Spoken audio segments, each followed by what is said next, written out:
សួស្តីទាំងអស់គ្នានៅក្នុងវីដេអូនេះយើងរៀនរបៀបបង្កើត Channel YouTube សម្រាប់រកលុយមេរៀននេះយើងរៀនធ្វើតាមកុំព្យូទ័រអញ្ចឹងសម្រាប់អ្នកដែលមានកុំព្យូទ័រសូមធ្វើតាម admin បាទមួយម្ដងរហូតដល់ចប់វីដេអូហើយបើតាមមិនទាន់ត្រង់ចំណុចណាមួយសូមសារវីដេអូមើលឡើងវិញហើយពេលដែលធ្វើបានសម្រេចហើយសូមជួយ comment ប្រាប់ admin នៅខាងក្រោមវីដេអូផងហើយកុំភ្លេចជួយចុច like វីដេអូហើយ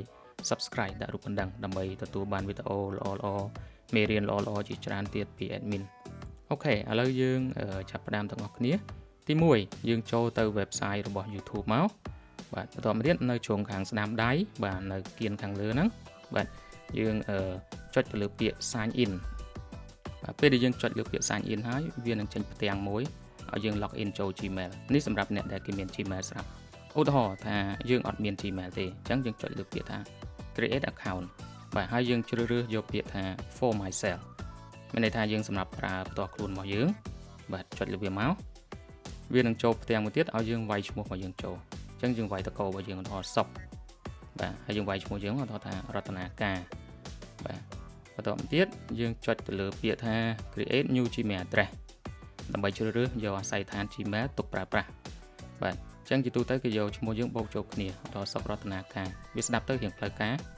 បាទហើយយើងចុចមើលអូក្រហមអញ្ចឹងមានន័យថាគេយកបាត់ហើយយើងប្រើអត់ខាតទេអញ្ចឹងយើងអាចលាយលេខមកថាយើងថែម168បាទហើយយើងតេស្តមើលសាថ្មីអូខេបានអញ្ចឹងយើងអាចយកបានឥឡូវយើងវាយលេខសម្ងាត់ចូលបាទហើយយើងវាយលេខសម្ងាត់នោះចូលម្ដងទៀតអញ្ចឹងសុករតនាការ168ហើយនឹងលេខសម្ងាត់ហ្នឹងយើងត្រូវចាំណាបាទកុំឲ្យភ្លេចបន្តមកទៀតយើងចុចទៅលើពាក្យថា next បាទដើម្បីបន្តបាទនៅកន្លែងនេះវាឲ្យយើងវាយលេខទូរស័ព្ទយើងចូលអញ្ចឹងឧទាហរណ៍ថាយើងវាយ012អញ្ចឹងមកបាទនេះខ្ញុំដាក់លេខតំណាង1 2 3 4 5 6តទៅទៀតជ្រើសរើសថ្ងៃខែឆ្នាំកំណើតបាទត1990គត់បាទហើយជ្រើសរើសយកភេទ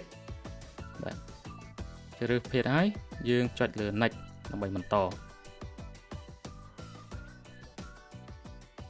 បាទអញ្ចឹងនេះវាឲ្យយើង verify បាទផ្នែកកន្លែងនេះយើងមិនបាច់ verify អីទេបាទមិនបាច់ចុចសិនទេយើងចុចពាក្យថា not now បាទកុំឲ្យវែងឆ្ងាយបាទវាលឿនយើង verify ក៏បានដែរប៉ុន្តែយើងចុច not now មកបាទនេះគឺជា term and condition របស់ Gmail អញ្ចឹងយើងមិនបាច់ខ្វល់មិនបាច់អានអីទេអូសមកក្រុមហើយចុច I agree បាទចុច I agree ហើយវាចូលមក website របស់ YouTube ហើយបាទអញ្ចឹងយើងមើលនៅខាងនេះអារូប profile របស់យើងនេះអត់ទាន់មានរូបទេអញ្ចឹងអូខេយើងចុចលើវាមកនេះគឺជា Gmail ដែលយើងបង្កើតមិញណាអញ្ចឹងត្រូវចាំបាទ Gmail ហ្នឹងហើយនឹងលេខសម្ងាត់ត្រូវចាំបាទហើយនៅក្រោមហ្នឹងយើងឃើញពាក្យថា create a channel បាទមានន័យថាយើងអត់ទាន់មាន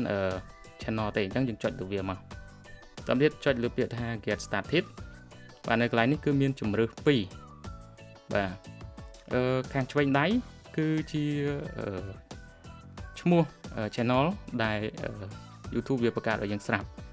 បាទហើយខាងស្ដាំដៃគឺជាឈ្មោះដែលយើងអាចបង្កើតថ្មីបាន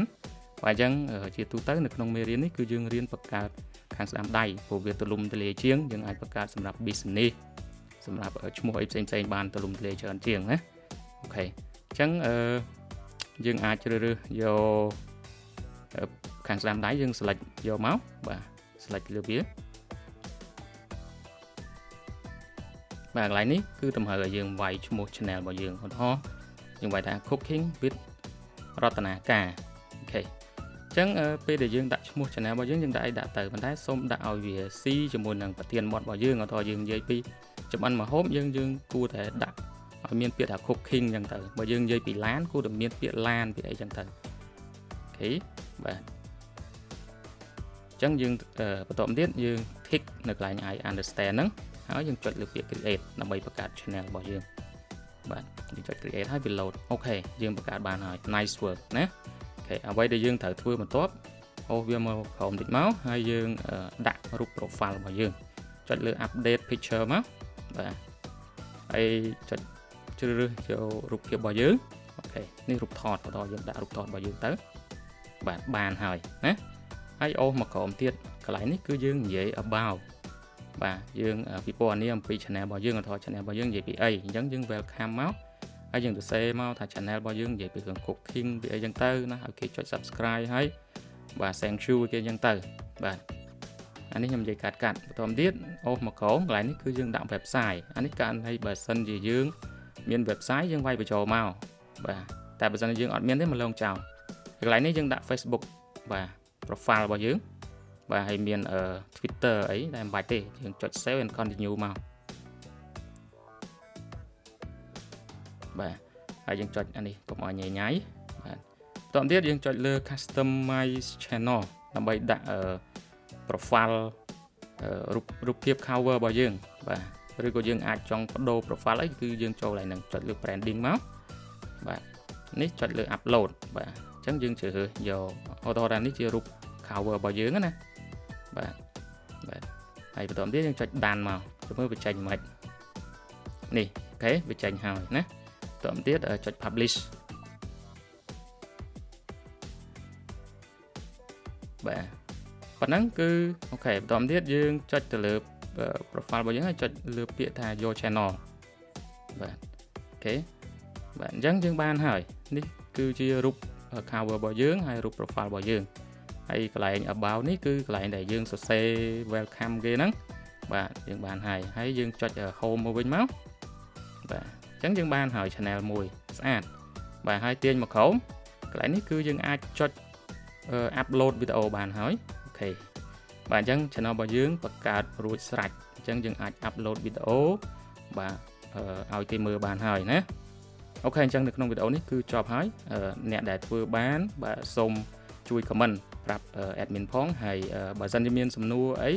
សូមសរសេរនៅក្នុង comment ហើយកុំភ្លេចចុច like វីដេអូហើយចុច subscribe និងដាក់រូបកណ្ដឹងឲ្យ admin អ្នកមួយផងព្រោះនឹងមានមេរៀនល្អៗជាច្រើនទៀតនៅខាងមុខអូខេអរគុណសម្រាប់ការទស្សនានិងធ្វើតាម admin តាំងពីដើមរហូតដល់ចប់ជួប admin នៅក្នុងវីដេអូមេរៀនក្រោយៗទៀត